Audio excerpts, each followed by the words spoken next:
ओम नमस्ते जी, कैसे हैं आप सब। मैं प्रकाश स्वागत करता हूं आपका हमारे चैनल ब्रह्मचर्य जीवन पर। मित्रों, आज अपन बात करने वाले हैं कि जीवन में आनंद कैसे आएगा। हमेशा एक अपने होठों पर मुस्कान और जीवन में एक खुशी की लहर, आनंद कैसे रहेगा, इस वीडियो में अपन बात करेंगे। आगे बढ़ने से पहले आप वीडियो को लाइक कर लीजिए। चैनल को आप अभी तक सब्सक्राइब नहीं किया है तो चैनल को सब्सक्राइब करें और बेल आइकन को प्रेस करें ताकि ब्रह्मचर्य से संबंधित हर जानकारी आपको इस चैनल के माध्यम से मिलते रहेगी। पूरी जानकारी के लिए वीडियो को अंत तक जरूर देखें। चलिए आज का वीडियो शुरू करते हैं।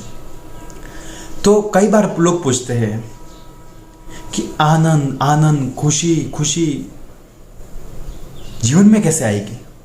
हमेशा टेंशन में, डिप्रेशन में, पता नहीं सिर की, वो कहते ब्रेन की हजारों तरह की बीमारियां हो चुकी आज। तरह तरह की बीमारियां ने घर बनाए लिया है। क्यों? आनंद नहीं है, जीवन में सुख नहीं है, शांति नहीं है। मित्रों, वो आएगा कब और कैसे? पैसों से आएगा क्या? शरीर ऊपर दिखावे से आएगा? मेकअप से आएगा? कोई लिपा पोती से आएगा? कोई कपड़े पहनने से आएगा? कोई अच्छे बंगले में, कौन से अच्छी गाड़ी में घूमने से आएगा?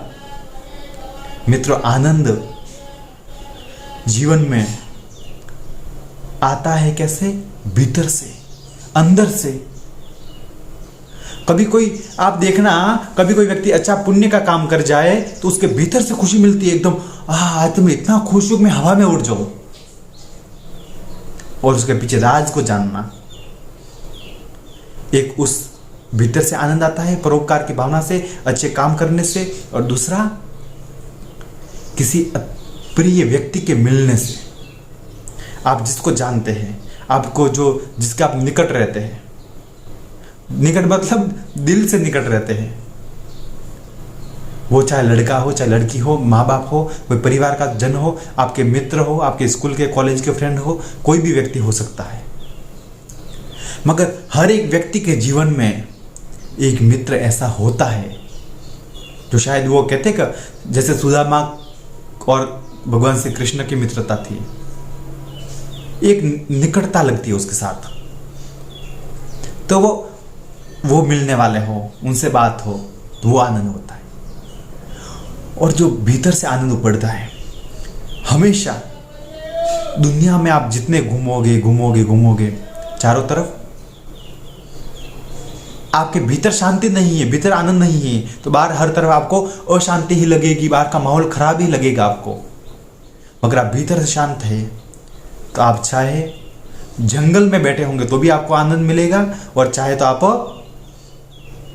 रोड के किनारे बैठे होंगे तो भी आपको आनंद मिलेगा। मगर भीतर ही कचरा बड़ा पड़ा है, भीतर ही कोयले की खान बना रखी है, भीतर ही पूरा नगर निगम का डस्टबिन बना रखा है आपने, तो फिर आनंद आएगा कहां से? और परमात्मा जिसके दिल में, जिसके हृदय में साक्षात परमात्मा निवास करता है ना मित्रों, उसके आनंद आता है। उसके चेहरे का तेज, उसके आभा मंडल इतना गजब का होता है कि देखते ही रह जाए, देखते ही निहारते रह जाए उसको। और उसकी एक एक शब्द में, एक एक शब्द की ताकत इतनी गजब की होती है ना, व्यक्ति सुनने के लिए आतुर हो जाते। तो वो परमात्मा क्या कीचड़ में रहेगा? वो परमात्मा क्या कोयले की खान में रहेगा? वो परमात्मा क्या आपके भीतर ये गोबर गैस का प्लांट लगाया आपने, उसमें रहेगा?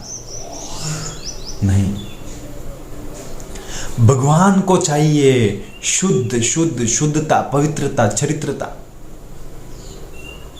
शुद्धता वाणी की, शुद्धता तन की, शुद्धता मन की, शुद्धता आत्मा की। वो शुद्धता होगी तभी भगवान आपके शरीर में, आपके अंदर विराजमान हो सकते हैं। और शुद्धता वाणी की, बोलने में शुद्धता रखिए। संकल्प ले लीजिए, किसी भी कीमत पर कभी गाली नहीं बकेंगे। संकल्प ले लीजिए, किसी भी कीमत पर किसी का बुरा हो, किसी का जीवन खराब हो, वैसा नहीं बोलेंगे। आप संकल्प लीजिए कि जीवन में किसी को बुरा भी लगे, वैसा नहीं बोलेंगे। और संकल्प लीजिए, जो भगवान का कार्य है, जो श्रेष्ठ कार्य है, उसके लिए कितना बोलना पड़े, गला फाड़ना पड़े, उसके लिए हम बोलेंगे। फिर देखो आपके जीवन में कैसा तेज आता है। और तीसरी बात है चरित्रता। चरित्र, उज्जवल चरित्र। मित्रों, एक चरित्रवान व्यक्ति की पहचान होती है। आज किसी संत पुरुष को अपन मानते हैं, कोई धर्मगुरु को मानते हैं, किसी अच्छे नेता को मानते हैं, किसी अभिनेता को मानते हैं, वो किस वजह से? चरित्रवान होने से ही ना। उसका चरित्र ही सही नहीं है तो दुनिया उसको मान सम्मान देने की तो बात दूर, मगर उसको जानेगी तक नहीं। और जो चरित्रवान है उसका हर जगह मान सम्मान ही है उसका। और बिना चरित्र के कुछ नहीं हो सकता है। और जो चरित्रहीन व्यक्ति को मैं देखता हूं मित्रों, जब बात होती है जो कोई ब्रह्मचर्य का नाश करते हैं और फिर वो अपने आप को महान समझने की गलती करते हैं, वे लोग इतने टेंशन में होते हैं, इतने डिप्रेशन में होते हैं, इतनी हालत, मानसिक संतुलन उनका इतना बिगड़ चुका होता है कि वो कोई बात करने के काबिल भी नहीं होते हैं। मित्रों, जीवन में मैं एक बात आपको कहना चाहता हूं, जीवन में एक साधना का बहुत अच्छा रोल है। साधना, अब इस बात की ज्यादा व्याख्या मैं इस वीडियो में नहीं करूंगा, मगर इतना कहना चाहूंगा, इस शब्द को आप सुनिए, साधना। अपने आप को साध प्लस ना, अपने आप को साध ले भाई, वही साधना है। साधना कोई किसी भगवान को आकाश से आएंगे वो साधना नहीं है। भगवान कोई कहीं नहीं है जो आएंगे। भगवान तो हर एक अपने भीतर ही, उसको पहचान लो, उसको साध लो, साधना हो जाएगी। और आप आनंद अंदर से अनुभूति कीजिए मित्रों, और हमेशा भगवान से मांगने की बजाय उसका धन्यवाद कीजिए। सुबह उठ करके भी, रात को सोते हुए भी उसका शुक्रिया कीजिए, हमेशा उसका शुक्रिया कीजिए। तो आपका जीवन देखना कितना अच्छा हो जाता है। अपन किसी मित्र से भी, किसी मिलने वाले से भी अपन किसी बार बार किसी मांगने की वजह से उसके पास जाए, किसी को मांगने के लिए ही फोन करे, तो उसके मन में क्या चलता है आप देख लीजिए। भाई तुम कभी ऐसे हालचाल पूछने के लिए भी फोन कर लिया करो, सामने तुरंत कहेगा आपको।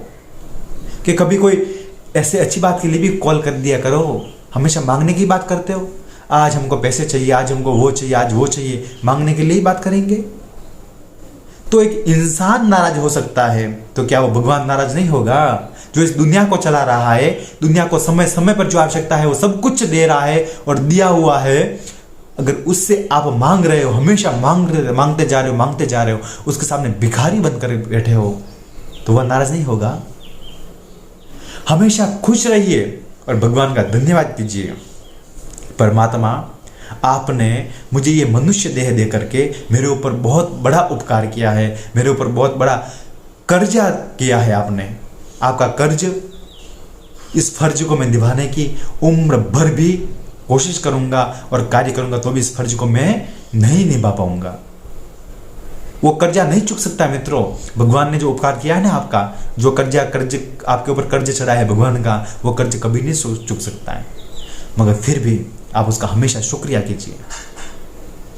क्या पता आप रात को सोए और सुबह उठे भी ना, और सुबह उठ गए तो वो शाम भी ना आए। जीवन का कोई भरोसा नहीं है। हमेशा भगवान से मांगने की बजाय उनसे उनका धन्यवाद। भगवान आपका बहुत बहुत धन्यवाद है, आपका बहुत बहुत धन्यवाद प्रभु।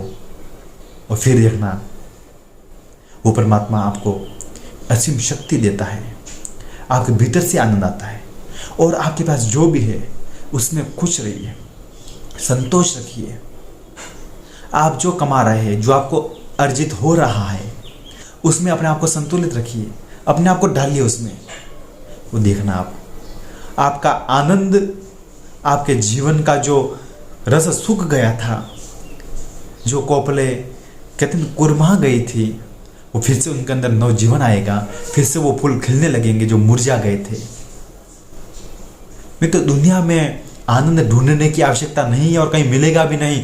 व्यक्ति कितना भी धनवान हो जाए तो वो आनंद को खरीद नहीं सकता, और व्यक्ति कितना भी निर्धन भी हो जाए तो भी उसके दुख को वो किसी को बेच नहीं सकता है। इस बात को ध्यान में रखिए आप। केवल पैसा पैसा पैसा सब कुछ नहीं है। वो आज के वर्तमान समय में आज के समय बहुत कुछ ज़रूरत है, अपनी फैमिली की, अपने परिवार की, अपने आप की, आपकी ज़रूरतें पूरी हो सकती है आपके मोबाइल से लेकर के, मोबाइल रिचार्ज से लेकर के, अपने कपड़ों से लेकर के, अपने खाने पीने की वस्तु से लेकर के, अपने साबुन, तेल, शैम्पू, आप जो भी कॉस्मेटिक प्रोडक्ट यूज़ करते हो उसकी से लेकर के वो पैसों से काम हो सकता है। मगर कहते हैं ना, वो एक 10% भी नहीं है, 90% तो आनंद भीतर से आएगा। और वो भीतर से नहीं आएगा तो फिर आप तब तक आपका कुछ मोल नहीं रह जाएगा दुनिया में, आप उसका कुछ समझ भी नहीं सकते ना। इंसान वैल्यू कब समझता है? किसी की वैल्यू समझ में कब आती है? या तो वो कम हो या फिर वो दूर हो। मार्केट में किसी भी वस्तु की कीमत कब बढ़ती है? जब वो वस्तु बहुत ही अल्प संख्या में हो, वो वस्तु बहुत मुश्किल से उपलब्ध होती हो, उसकी कीमत ज्यादा होती है। मगर जो वस्तु बाजार, घर से बाहर निकलते ही रोड पर, बाजारों में, लारियों पर, दुकानों में, सब जगह मिलती है तो उसकी कीमत हो सकती है। तो अपने आप को महान बनाइए, अपने आप को गुणवान बनाइए, अपने आप को मूल्यवान बनाइए। और दुनिया आपको चाहे माने ना माने, दुनिया आपको सम्मान दे या ना दे, मान सम्मान और मान और अपमान भी हो जाए मित्रों, उसमें भी अपने आप का आपा मत खोइए और भगवान से माफ़ी मांगिए कि परमात्मा शायद मुझसे कोई गलती हुई होगी।